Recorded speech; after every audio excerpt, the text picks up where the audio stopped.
Welcome to the first episode of Pilot Talks, Pilot Ki Baat.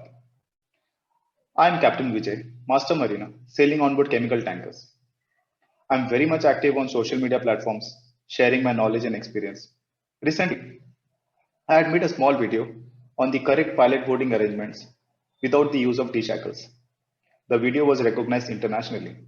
So I had this small idea of creating our own talk show wherein we discuss all topics, all issues in maritime pilotage.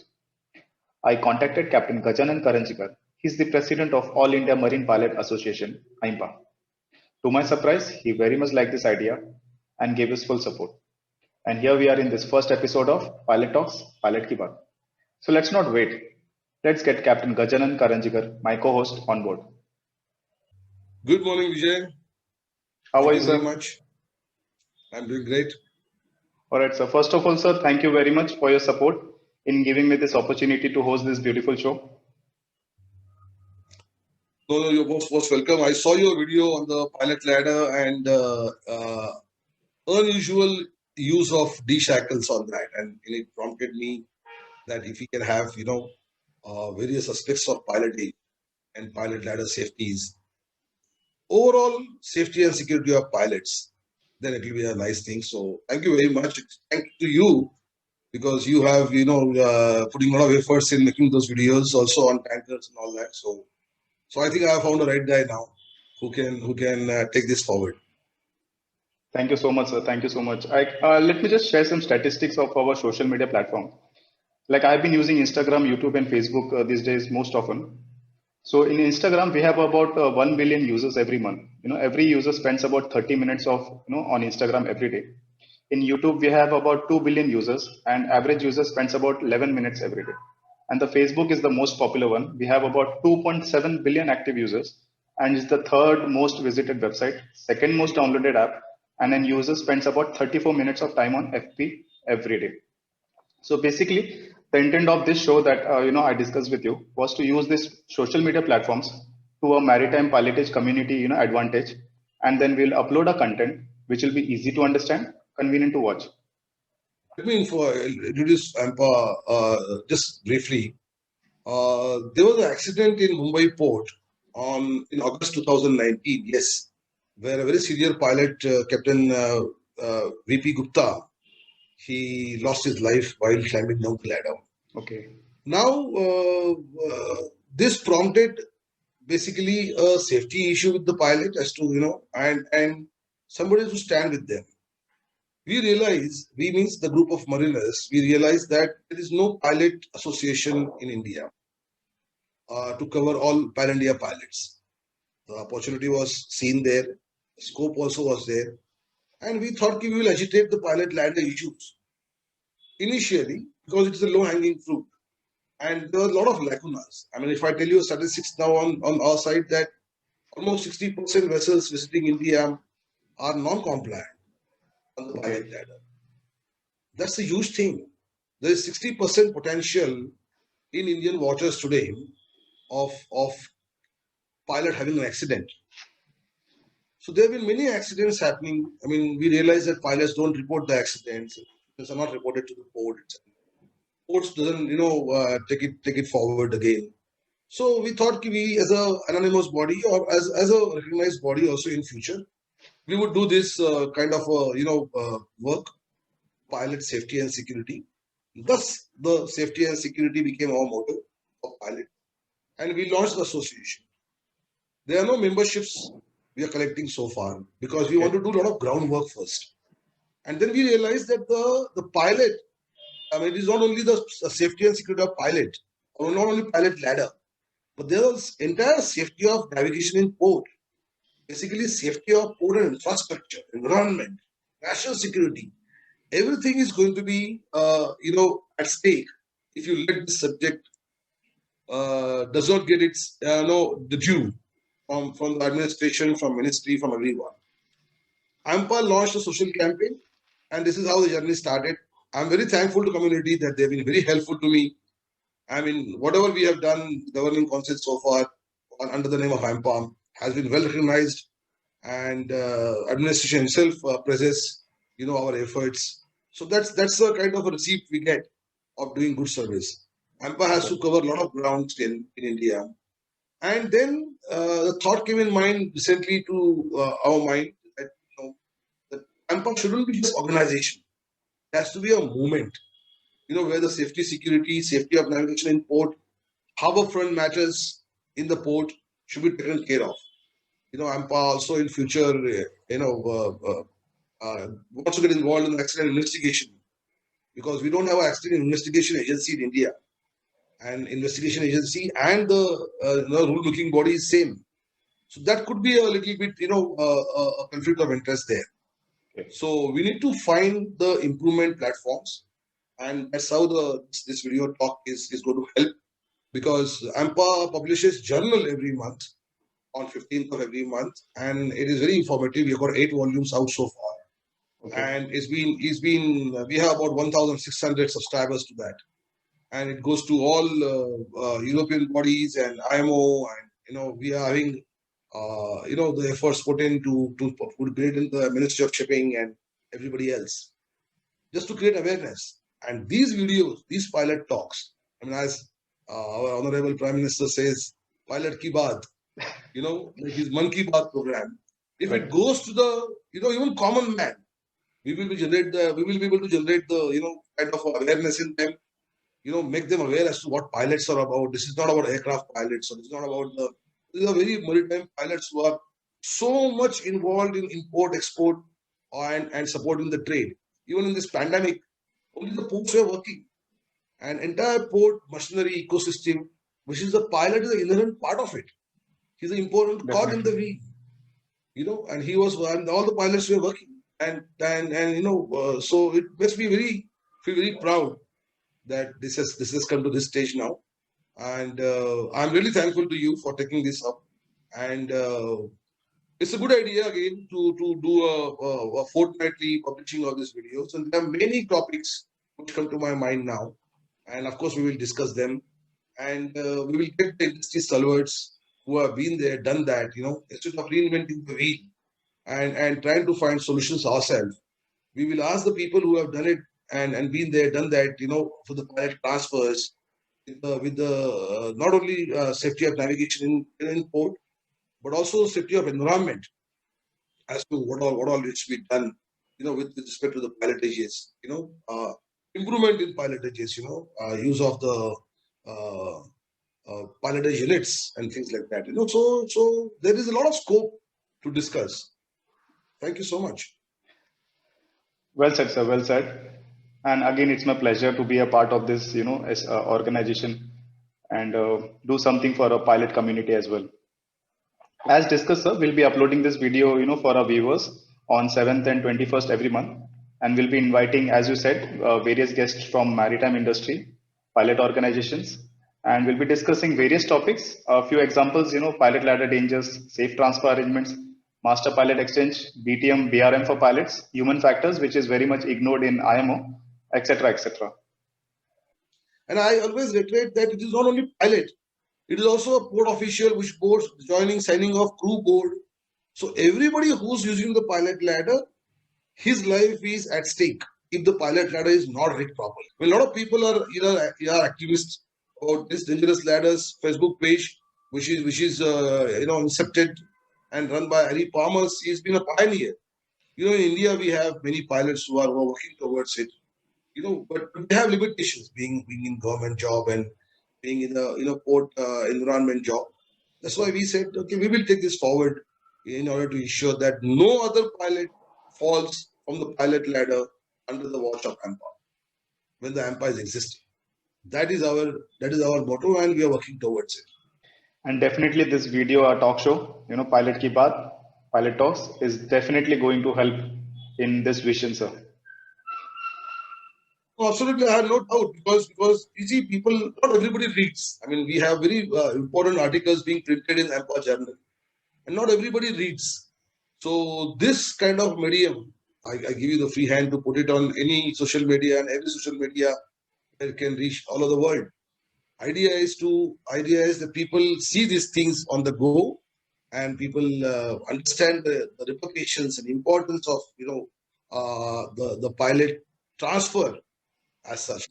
I would really, like to take this opportunity to tell everyone, please watch these videos, share with everyone, educate people, train everyone. It should go to every ship, and every ship should be able to see this, videos. Pilotsafety.com, pilotladder.com, all these people in PTR Holland also. I mean, they will upload our videos in order to get them to the maximum audience. Like AMPA Journal has about 1,600 subscribers, but it has about 4,000 plus views on LinkedIn every time we post AMPA Journal. I don't want to say whether people don't read or don't read, but it is reaching them. So again, communication is about effectively communicating, people understanding. So this is also communication medium, and we are rightly so using it for the benefit of pilot.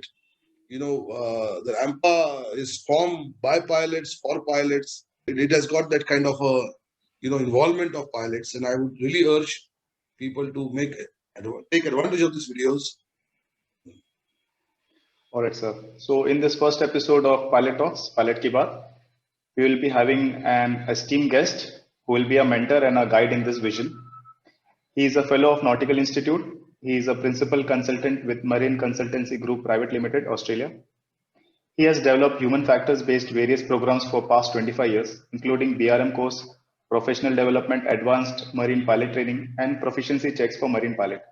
He has been instrumental in developing special safety management system for the unique risk profile of pilotage operations. His recent work involves developing a third generation BRM course as a response to challenges for pilots in the age of big data. He has also received the Maritime Services Award by AMSA in 2014. So it's my great pleasure to introduce Captain Ravi Nijjer. So would you like to add something about a special guest today?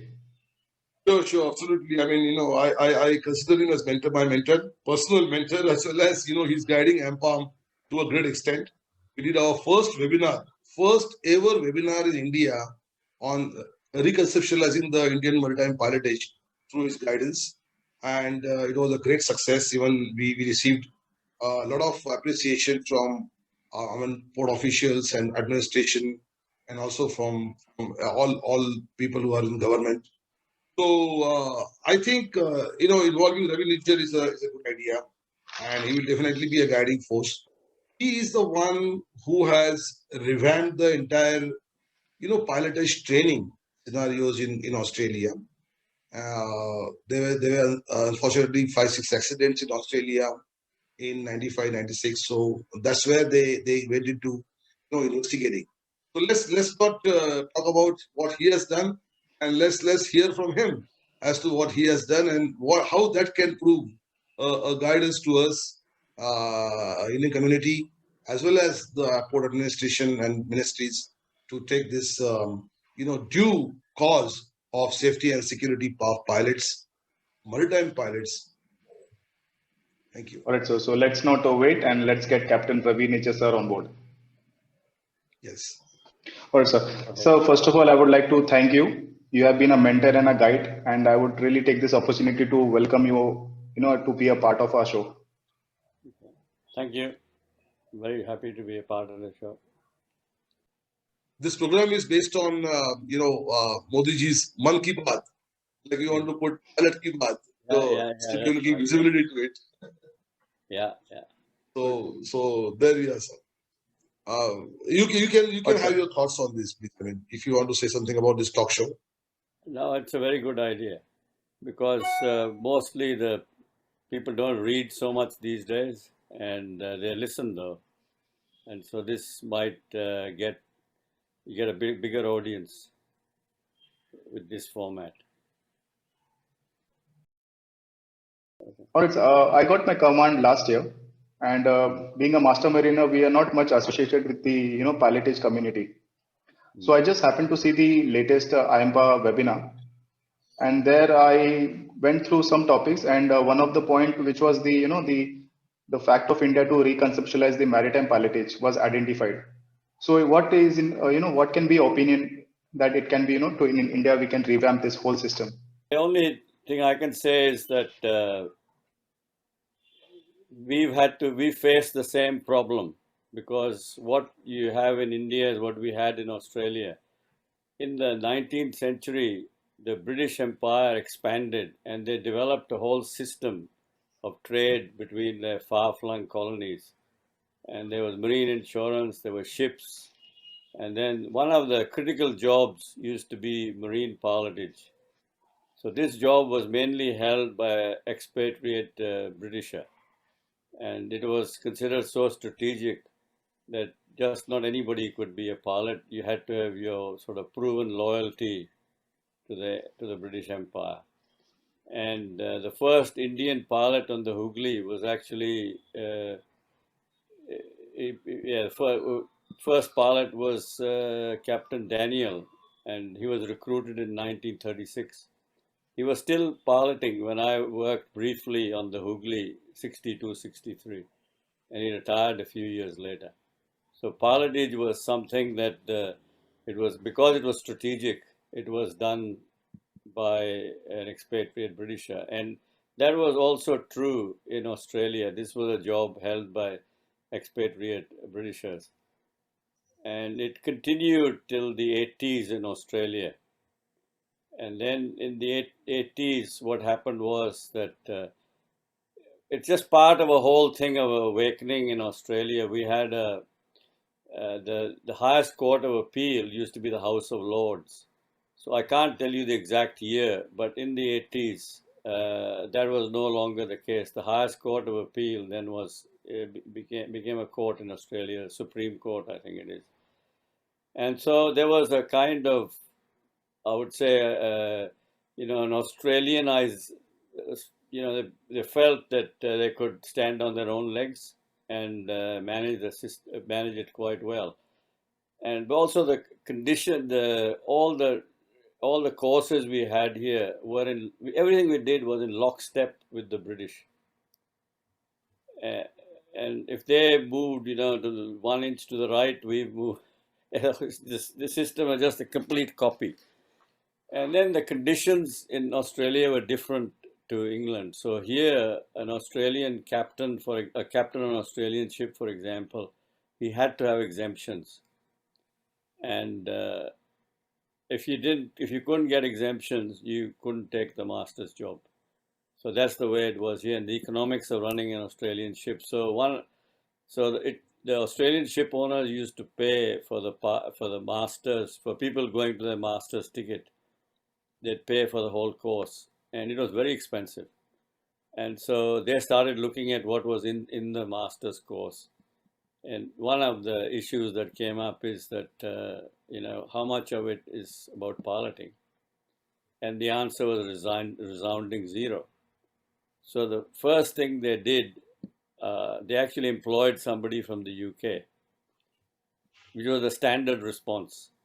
So this guy arrived, and we were very keen to see his notes, whether we could find something on pilotage in it. And we found that there was a little bit on pilotage, but that would never pass, the scrutiny of the Australian shipping industry. They wanted something solid in it. And then through a series of events that occurred, I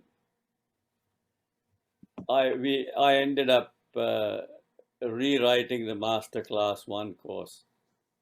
And part of it is I've just sent an email with some information about Captain Lario.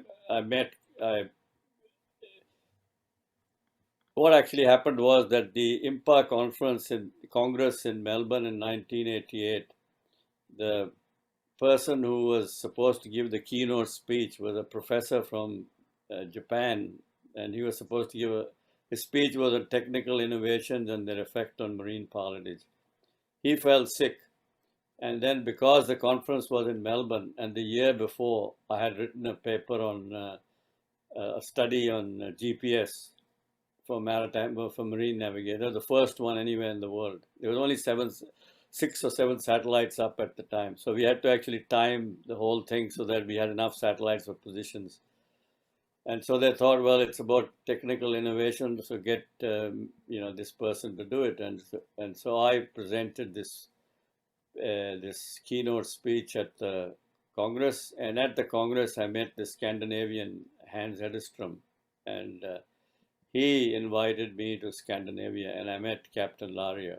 So when I came back, I had the confidence then to actually include a section on pilotage in the Master Class 1 course. It was not just moving a few wooden models. It was actually, I remember still how we divided pilotage up into port approaches, channel navigation, maneuvering, ship handling, and then berthing. So all these were dealt with in the course. And the part that was that I found in Scandinavia, which was very useful, is making turns. Because the way the turns used to be done in those days was you put plenty of rudder, then you tidied up at the end of the turn and pretended you knew where you were when you were doing the turn. So that's not really good enough in, with very large ships. So you need to know precisely where to start the turn, to be able to monitor the turn and, where the turn's going to end. So that was something that was developed by Captain Lario and Captain Benny Peterson, the two Scandinavians, for a special run on the Turku from the Finland to Sweden run on the ferries there. That was way back in about 1980 they developed it. So then we started this Master Class 1, and I feel sometimes that I was the right man in the right place at the right time, because one of the advantages we had was the nautical school in Melbourne was very close to Melbourne University. And so the pilotage law is very complicated. And so to teach the legal part of pilotage, we had a Professor Martin Davies. He was a professor of maritime law at Melbourne University, which was about 2 tram stops from our nautical institution. And so it was very easy to get him to come down and talk about that. So we learned about the legal part of it. So that's one of the things which I would recommend that you deal with in your video sessions. Yeah. And then what happened was that, and interestingly, BRM was introduced into the Master Class 1 course as well, as much as we understood at that time. And then so then we sort of moved away from the UK system by having it was the whole Master Class 1 course was rewritten to suit Australian conditions. GPS was introduced into the course as well, because we realized it was going to have a big impact in the future. And I learned that in Scandinavia that they used to update their Master Class 1 syllabus every year, which was a real eye-opener to me, because the way that the syllabus from the UK was written, it seemed like it was there from the time of Adam and Eve, and it would be there till the end of the end of the world. So that was a very big thing I learned there. And then after that we ran that, and then the SAS Flight Academy, they developed a BRM course, and my friend Hans Hedestrom came down to Australia in 1992 to show us what the development of this BRM course. I think you'll be familiar with this VRM course. Wallums and various other companies ran that SAS course. It's Very now much run by the company, this Swedish club, and it's the one with the computer-based training, the videos on it. Yeah. So there's quite a lot of places in India where it runs. But at that time, it was very new. And so it was shown to people in Melbourne, and shipping companies all saw it. And in 94, again, he came again. It was more developed by then. And it was nearly finished at that time. And so we ran seminars on BRM. And then in Australia, we went through a very bad period from 94, for about 15 months in 94, 95. Where we had 7 major accidents, and it was terrible. As I said yesterday, it's not as bad as losing the Ashes to England, but it was taken very seriously. And so there was at a very high level in meeting in the capital of Australia, it was decided that they were going to make BRM as part of integrate that into thinking on safety in Australian maritime. And so I'll leave the bits out. But I was encouraged to leave because I had the one who introduced all this to Australia. I was encouraged to leave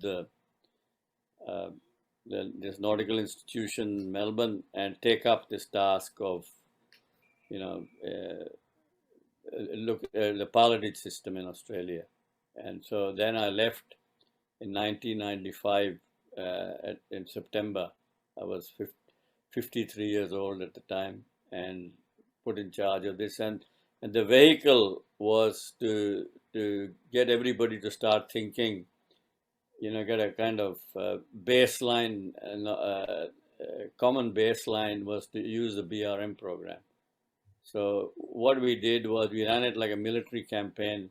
We ran BRM courses in Melbourne, Sydney, and Brisbane. And we ran a seminar. Before the courses, we ran a seminar to which everyone in the industry was invited. There's the shipping companies, the port managers, pilots, everyone. And so they were very successful. And people from 17 organizations attended the BRM courses. So then it was accepted. And then those courses were all conducted by Hans Hedestrom. So then I went to Scandinavia myself, to Stockholm, and I received the training. And then in 1996, we ran 39 courses. And it was 699 people did the course. So it was pretty well established. There were a few people from New Zealand who came to Australia to do the course. And then after a couple of years, we realized that BRM was not enough, right? And so because some people had got their tickets in the 90s, who were still working in the 90s, who got it in like 1955 or 1960. And the world had changed so much in that time, and it was very difficult for them to actually adapt to the world as it was developing with new technology, and because it was mostly visual piloting, but now you had radar, you had GPS coming in, all these new things, and so then it was decided there would be a professional development course, and that was called an Advanced Marine Pilots Training course. The first course was run in March 1998. And Hans Hedestrom helped me with that as well. And that's been extremely successful. It's still running. And over 1,000 certificates have been issued on that course. So that's part of the BRM. Together, the BRM course and the Advanced Marine perform the BRM program. So both of them feed off each other. So that had been going on. And then the next big event that took place was a ship. There was a ship called the SA Fortius. It hit the coal loader. It was under pilotage. The pilot lost control of the ship. It hit the coal loader in Port Kembla. And there were very big claims for that ship, $16 million. And it had very serious consequences for people involved. So what the safety outcome out of that, I was involved in the investigation, not the official one, but there was another investigation to get a safety outcome out of it. And was that there were three methods of doing that maneuver. And if you are a captain on a ship, you wouldn't know what maneuver the pilot's going to carry out, right? So you'd come one trip, you'd have one pilot, he'd do it in one way, the next time might be in another way. So we realized then that the reason for that is there's no baseline knowledge on ship handling. So the only way you can get this baseline knowledge on ship handling is through the man model course. You can get it on a simulator as well, but it's not as effective because on a man model, there's real water, there's a real boat, and on the simulator is model. It's not, because when you're on a simulator, there's always this lurking suspicion that you're participating in a video game, even though everybody's very serious, but in the back of your mind, but you don't have that when you're on a man model. So fortunately in Australia, Cliff Beasley, after he retired from the Newcastle Pilot Service, he set up this potash facility. So that was ready-made for this. So all the people who became pilots or aspiring, within the first 6 months, they go and do the man model course. So that way you have a baseline, knowledge after it. The change can't happen in 1 or 2 years. It has to be, a sustained period, right? And then the next big event that occurred was also in 2002. A pilot turned at the wrong beacon in Brisbane. He'd come back from leave, and also the beacon had been knocked over by another accident before, and they replaced it with a light. The color was the same as the beacons. The previous light was quick flashing white, the other light, the beacons were red and green, but this was a green flashing buoy they replaced it with. So it created a bit of confusion, and he turned at the wrong beacon. And so the bridge team didn't intervene, and so BRM basically failed. So then the safety outcome out of that was a safety management system for pilotage, for the actual pilotage, because there was more safety management systems are QA systems, so they don't actually deal. The risk in pilotage is groundings, collisions, elisions, that's with the wharf, and the other one is with the injury or death of the pilot, in the pilot transfer. So these were the three very big things that happened, and so the man model has been running since then, and the BRM, we are on to the third generation BRM. So generally after about 4 or 5 years, the pilots repeat the BRM course. So whatever has been learned, we sort of updated. So that's roughly what's happened here in Australia. Sir, thank you very much. I mean, this is what we expected when we had in research to talking to you about, the pilotage. You're the kind of person who has been there, done that. So apart from the pilotage reforms, you also have gone to the next level. Imparting that BRM third generation kind of knowledge to the pilots, which involves the big data and AI and analysis of VDR information and things like that. It's absolutely great. Yes, sir. It was really great listening from Captain Ravi Nijjer. He talked about the BRM third generation and the advanced marine pilot training, and also the BRM course is to be done every 5 years for the pilots. Also the big data analysis, it was a new topic for me as well. So since the time is short, so we will continue it for a next episode.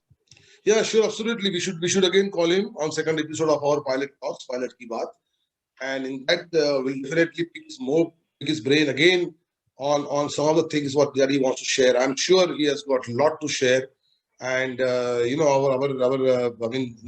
the next guest also is going to be on the pilotage soon. So let's conclude here and include Captain Ravi Nijjer for our next episode 2, Pilot Ki Baat, Pilot Talks. Thank you, Vijay. Thank you for the initiative, and let's continue with this initiative for some time now. Sure, sir. Sure. In episode 2, we will be again inviting Captain Ravi Nijjer, sir.